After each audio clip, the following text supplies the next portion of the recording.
So guys, magkikilig moments tayo dito sa Roblox Murder Mystery 2.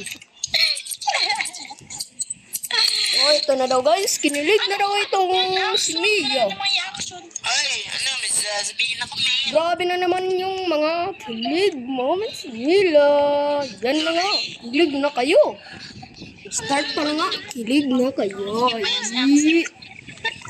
na, ito na, ito si Jared. Oh, ano tayo? Oh, patayin ko na to. Ayaw ko pinigyan ng ano. Yun yung girl Sino ko. ako, amigo? Joking. Ako na mo, ha? Oy, Oh, nag-ano na ako ng kilig moments.